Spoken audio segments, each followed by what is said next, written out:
Wake up the whole world. Now was the high time to awake out of sleep. Today I'm going to show you the seed of the new world order and also the mark of the beast that they already have. All they have to do is enforcing their law. The whole thing is tied with religion. That's why Revelation chapter 13 verse 17 the Bible says no one can buy or sell. Notice. It's a great honor for me. Thank you so much.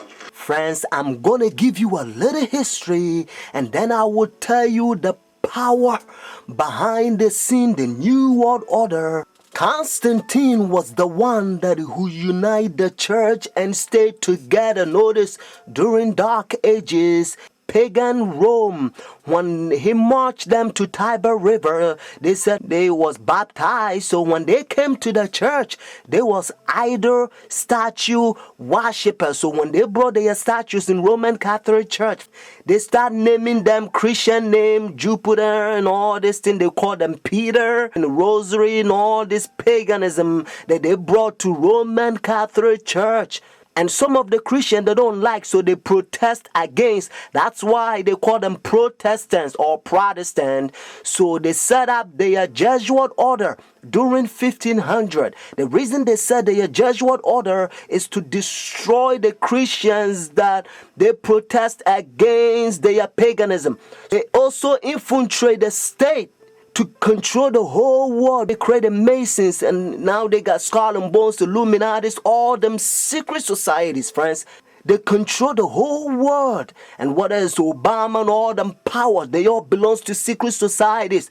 I love everybody. I don't have a choice if I want to go to heaven, but I got to tell you the truth because the whole thing is tied with Bible. The church and state is going to unite in the last days and they will bring the mark of the beast that the Bible says. So notice.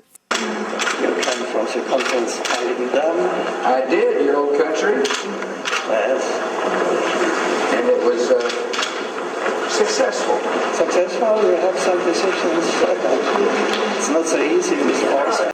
The Iraq War has been another foreign policy challenge, beginning with John Paul's papacy. Other foreign policy priorities for Benedict include pushing for peace in the Holy Land and decrying rising secularism in Europe. He's also been quietly working to establish relations, something that was not possible during the last papacy, largely because of John Paul's role in the fall of communism in Poland. The Chinese obviously didn't want John Paul II running around China doing the same thing. Pope Benedict is not that kind of a threat to China. Most of the time, in places around the world, Vatican diplomats work outside the spotlight, where experts say they often have an advantage. Some question how much government leaders of today truly listen to what the Pope has to say. And that, observers say, is a moral authority that can't be measured by economic strength or military divisions. A moral authority Benedict hopes to draw upon when meeting with U.S. officials and speaking before the United Nations. I'm Kim Lawton in Washington. Now we can see a new world coming into view. A world in which there is the very real prospect of a new world order. Pope Benedict XVI is calling for a new world financial order. A document entitled Charity and Truth was released just hours before the G8 summit. Friends, the Jesuit order, they also infiltrate every religion, especially Sunday churches. That's why Revelation chapter 17 called this power whore. Notice, the mother of harlot. Jesus Christ is the one who died for the whole world and he's drawn everybody to himself. But this power, they don't want you to go to Jesus Christ. They want you to go to them and confess your sin to them. So notice what Revelation chapter 18 says. And they also infiltrate the kings, presidents. So notice.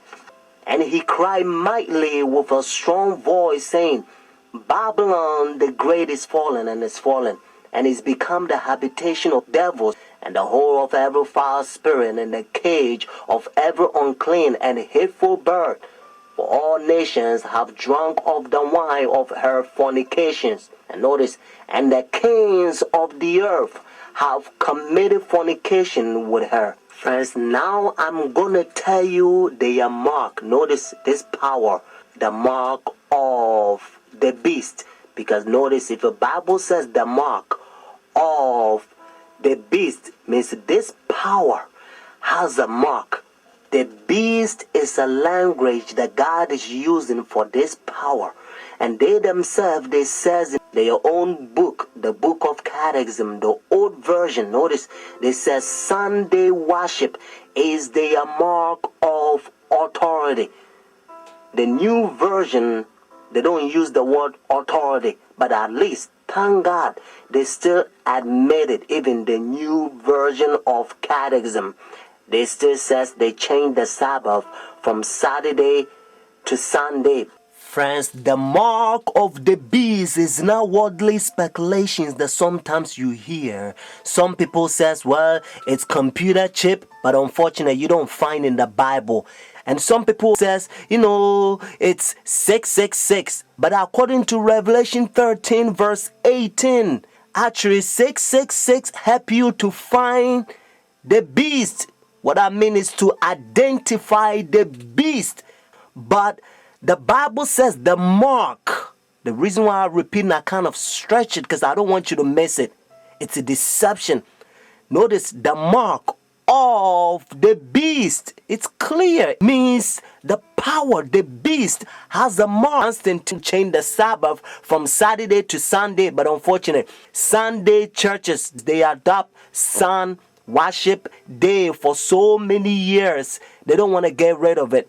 But actually, it's a pagan sun worship day, Sunday worship. Look, even the spellings, you'll find out. Matter of fact, if you look at your calendar, Sunday is always begin as the first day of the week.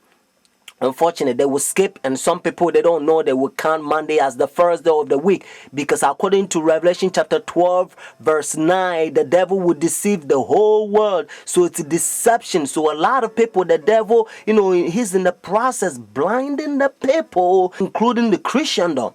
Friends, if you go to church Sunday, notice the first day church, now you don't have the mark of the beast according to Revelation 14 and 13 unless the law is enforced.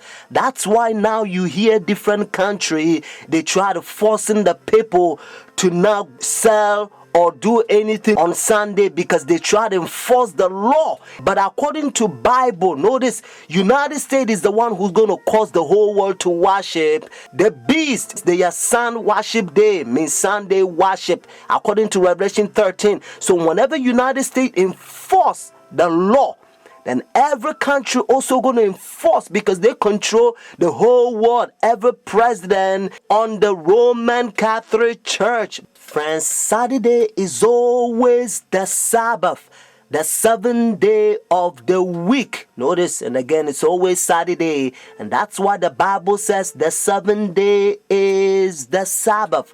Jewish nation, even though I'm not Jewish, they still keep the Sabbath Saturday. And also encyclopedia, you will find it even different language. If you speak Spanish, Sábado means Saturday. You can also find in the Bible, according to Genesis chapter 2, verse 2 to 3, you're going to find out that God created heaven and the earth 6 days, and the seventh day he rested, and that seventh day, it's Saturday.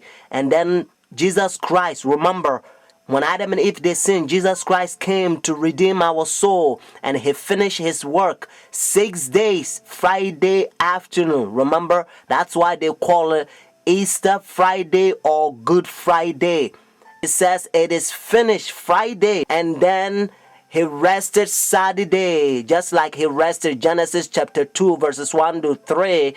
And Sunday, the early day in the morning, you will find in the book of Luke chapter 24 verses 1 to 3.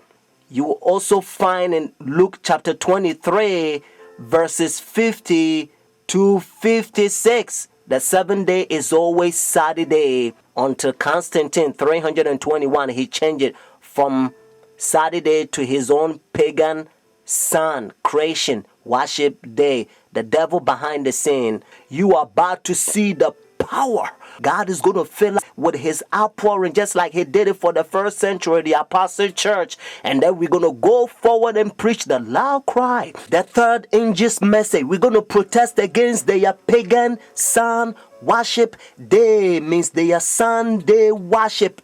And then Jesus Christ will come, just like Bible says, if the day is not short, no flesh will be saved. But for the elect's sake, means those who take a stand, the day will be short.